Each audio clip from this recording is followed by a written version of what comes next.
नमस्ते, जय हिंद, जय भारत। राजस्थान के कोटा में 3 छात्रों ने आत्महत्या कर लिया। वो इंजीनियरिंग मेडिकल की तैयारी कर रहे थे। अखबारों में यह बात छपी, 3 छात्रों ने आत्महत्या किया, बात खत्म। न संसद में डिबेट हुई इन 3 छात्रों ने क्यों आत्महत्या किया, न विधानसभा में डिबेट हुई इन 3 छात्रों ने क्यों आत्महत्या किया, न न्यूज चैनल पर डिबेट हुई इन 3 छात्रों ने क्यों आत्महत्या किया, न अखबार में कहीं आर्टिकल लिखा गया इन 3 छात्रों ने क्यों आत्महत्या किया। आत्महत्या छात्र करते हैं, एक खबर बनती है, छपती है, अगली बार फिर कोई आत्महत्या करता, फिर खबर बनती, फिर छपती। हम इस आत्महत्या के मूल कारण पे जा ही नहीं रहे। इन 3 छात्रों की आत्महत्या के लिए कौन जिम्मेदार है? क्या वो छात्र जिम्मेदार है, या उनके माता पिता जिम्मेदार है, या कोचिंग इंस्टीट्यूट जिम्मेदार है, या स्कूल जिम्मेदार है, या हमारी सरकारें जिम्मेदार है? आखिर जो कुछ कॉम्पिटिटिव एग्जाम में पूछा जाता है, इंजीनियरिंग के एग्जाम में, मेडिकल के एग्जाम में, क्लैट में, एनडीए में, आईएएस में, आईपीएस में, वो स्कूलों में क्यों नहीं पढ़ाया जाता? और जो स्कूलों में पढ़ाया जाता है वो इंजीनियरिंग मेडिकल के एग्जाम में क्यों नहीं पूछा जाता? आखिर क्या कारण है कि जो पढ़ाया जाता है स्कूल में वो पूछा नहीं जाता, जो पूछा जाता है वो स्कूल में पढ़ाया नहीं जाता? कभी सोचा आपने? इस देश में 5 लाख करोड़ रुपए का कोचिंग का धंधा चल रहा है, पर ईयर 5 लाख करोड़। अगर आप सारी जो कोचिंग इंडस्ट्री है, इंजीनियरिंग की, मेडिकल की, आईएएस की, आईपीएस की, बैंक की, क्लर्क की, एनडीए की, क्लैट की, सारा अगर जोड़ दें तो 5 लाख करोड़ का धंधा है ये। और ये कोचिंग माफिया इतने पावरफुल है कि ये जो कुछ पढ़ाया जाता है उसको एग्जाम में पूछने नहीं देते, और जो एग्जाम में पूछा जाता है वो स्कूल में पढ़ाने नहीं देते। इतने पावरफुल हो चुके हैं कोचिंग माफिया। पॉलिटिकल पार्टियों को खरीद लिया इन्होंने, शिक्षा मंत्रियों को खरीद लिया है कोचिंग माफियाओं ने। जो बड़े बड़े पॉलिसी मेकर्स हैं, जो एजुकेशनिस्ट हैं, इन्होंने खरीद लिया कोचिंग माफियाओं ने।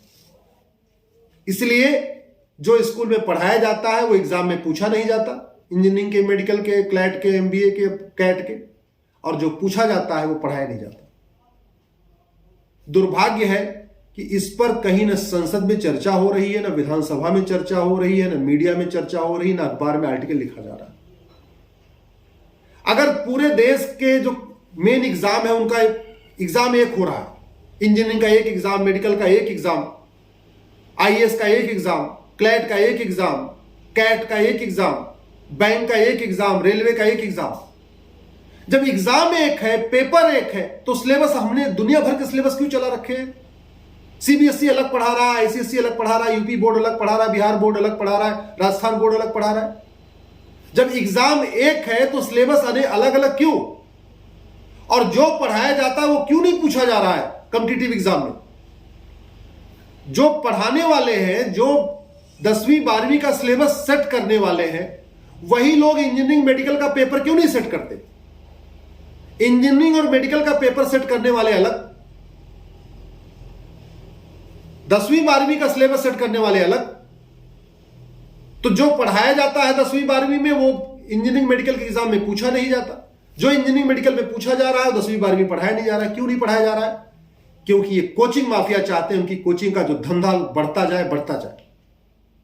आज की डेट में बच्चा कितना ही अच्छा हो पढ़ने में, 10वीं में, 12वीं में टॉपर हो, लेकिन जब तक वो कोचिंग नहीं जाएगा तब तक उसका आईआईटी में सिलेक्शन नहीं होगा, तब तक उसका एमबीबीएस में सिलेक्शन नहीं होगा, तब तक उसका एनडीए में सिलेक्शन नहीं होगा, तब तक उसका क्लैट में सिलेक्शन नहीं होगा। मैं आप लोगों से निवेदन करता हूं, सांसद विधायक तो नहीं बोलेंगे, कोचिंग माफियाओं का इतना प्रेशर है। ये कोचिंग माफिया पॉलिटिकल पार्टियों को चंदा देते हैं, इसलिए कोई सांसद कॉमन सिलेबस की बात नहीं करेगा, कॉमन करिकुलम की बात नहीं करेगा, वन नेशन वन सिलेबस की बात नहीं करेगा, one nation one education board की बात नहीं करेगा। ये करना पड़ेगा आपको, हमको, क्योंकि कोचिंग माफियाओं को जो फीस दिया जाता है वो आप देते और हम देते।